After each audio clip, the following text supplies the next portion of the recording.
এটা জিরো বাচ্চা বলে, একদিনকের বাচ্চা। এটা আমরা নিয়ে আসছি, আসার পরে এটা বুটিং করতে হয়, তারপর সেটা আস্তে আস্তে আস্তে আস্তে বড় করে নিয়ে আসতে হয়। দেবে মূলত 145 থেকে 50 দিনের মধ্যে দেয় ডিম। টোটালি মুরগি 2200 পিস আছে, তো আমরা 2100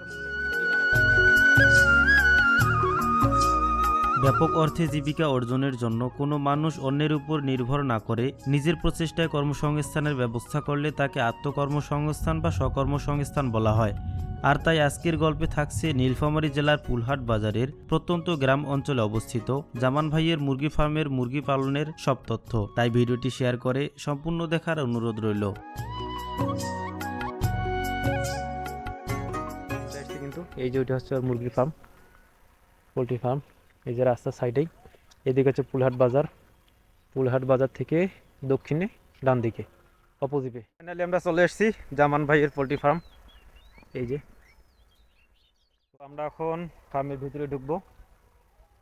ঢোকার পর জামান ভাইয়ের সাথে কথা বলবো, এই পোলট্রি ফার্মের পুরো ডিটেলস সম্পর্কে আমরা জানবো আর কি। এই যে দেখুন কতগুলো মুরগি।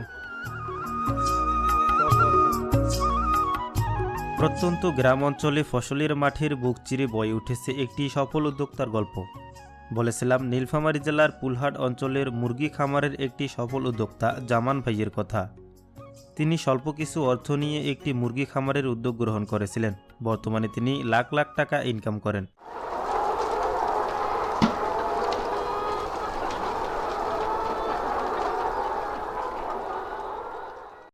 আসলে আমরা তো এটা একদিনকের বাচ্চা নিয়ে আসি, কোম্পানির কাছ থেকে একদিনকের বাচ্চা নিয়ে আসি। এটা আসার পরে এটা আমরা বুটিং করি, হিট দেই, এটা ছোট থাকি লালন পালন করি। আর এইটার বয়স আজকে চলতেছে প্রায় 165 দিন। আচ্ছা, এই যে বাচ্চা যখন আপনারা নিয়ে আসেন, নিয়ে আসার পর কতদিন লালন পালন করার লাগে? এটা প্রায় 150 দিন লালন পালন করার পরে আমরা এটাতে ডিম পাই। 11 গ্রাম দেই, তারপরে সপ্তাহে 15 গ্রাম, তারপরে সপ্তাহে 20 গ্রাম, এইভাবে আস্তে আস্তে আকারের উপর ডিপেন্ড করে। হ্যাঁ মুরগি হ্যাঁ যত হ্যাঁ বড় হবে তত খাবারের চাহিদা হ্যাঁ বাড়বে, খাবার বেশি করে দেওয়া লাগবে, তাই তো? প্রতি সপ্তাহে, জি প্রতি সপ্তাহে এটা খাদ্য তালিকা আমরা চেঞ্জ করি, কত 4 গ্রাম করে করে বাড়ে। এখন বর্তমানে খাদ্য খাচ্ছে 105 গ্রাম। জি। তো দ্বিতীয় কথা হচ্ছে মুরগি লালন পালন করতে করতে এরকম অনেক সমস্যার সম্মুখীন হতে হয় আমাদেরকে, যেমন রোগ বালাইয়ের সাথে মোকাবিলা হ্যাঁ করতে হয় হয়। হয় ওগুলা প্রসেসিংটা কিরকম, আর যদি রোগ হয় বা কোনো কিছু? এটা আমরা বুঝতে পারি, আর এটা আমরা ট্রিটমেন্টও দিতে পারি। এখন বর্তমানে তো নতুন প্রোডাকশন, আজকে 500 পিস উঠাইছি আর কি এ পর্যন্ত।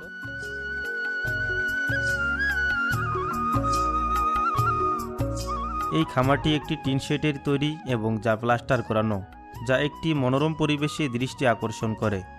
এছাড়াও এই খামারের ব্যবহার করা হয়েছে বাঁশ এবং কাঠ দিয়ে বিশাল আকৃতির র্যাক, যা মুরগি লালন পালনের একটি দৃষ্টিনন্দন দৃশ্য। এই র্যাকে করে মুরগি লালন পালন করতে যেমন সহজ, ঠিক তেমনই দৃষ্টি আকর্ষণে আকৃষ্ট করে।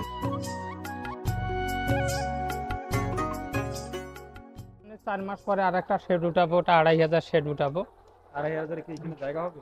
না এটা না, পাশে আমাদের জায়গা আছে, পাশে আমরা আরেকটা শেড উঠাবো। মানে অন্য জমিতে হবে বা অন্য কোনো? না এর সাইডে এই জমিটা আছে, যে এই পরের সাইডটাতে দক্ষিণ আমরা, পাশে? জি দক্ষিণ পাশে আচ্ছা। আরেকটা শেড উঠার পরিকল্পনা আছে। এটা দেখে দেখি কি অবস্থা, কতদূর পর্যন্ত নিতে পারছি। উদ্দেশ্য হচ্ছে যে বাইরে থাকি কুকুর শিয়াল মানুষজন যেন ভেতরে প্রবেশ করতে না পারে, ওই জন্য আমাদের এইটা, আর এটা তো আছে।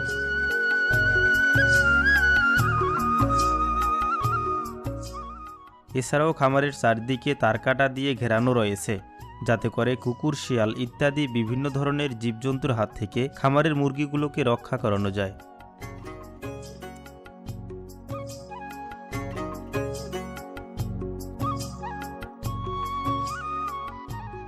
মানে আমাদের শীতকাল আমরা পর্দার ব্যবস্থা করছি, যখন শীত লাগে তখন উঠায় দেই, আবার যখন গরম লাগে তখন নামায় দেই। ফ্যান লাগাবো, আবার ঝর্ণা সেট করব যাতে মুরগিটা ঠান্ডা রাখা যায়। তাহলে এই যে আমাদের যে খাদ্যটা আছে, গুঁড়া খাদ্যটা, এটা ঠিকভাবে খাবে না। এটা ছোট যদি না কাটায় দেয় তাহলে এটা সুসিয়া হবে, আর এটা বাঁকা হয়ে আসতে যাবে, তখন গুঁড়া খাদ্য উঠবে না। আর এটা মানে- কাটাই দিচ্ছি তাহলে গুঁড়া মানে খাদ্যটা ঠিক খাবে। মতো খাবার খাইতে পারবে না, জি জি খাবার খাওয়ার সুবিধার্থে হচ্ছে ঠোঁটগুলো কাটা হয়েছে, তাই তো? জি জি জি।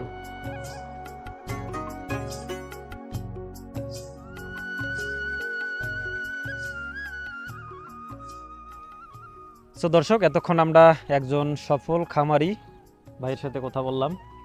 যারা নতুন উদ্যোক্তা, যারা উদ্যোগ নিতে চান, তারা এই ভাইয়ের কাছ থেকে পরামর্শ নিয়ে উদ্যোগ নিতে পারেন। যেমন ভাইয়ের ঠিকানা আমি বলে দিচ্ছি, নীলফামারী পুলহাট বাজার। পুলহাট বাজার আসলে জামান ভাইয়ের নাম বললেই এক নামে চিনবে তাকে। এ হচ্ছে আমাদের জামান ভাই।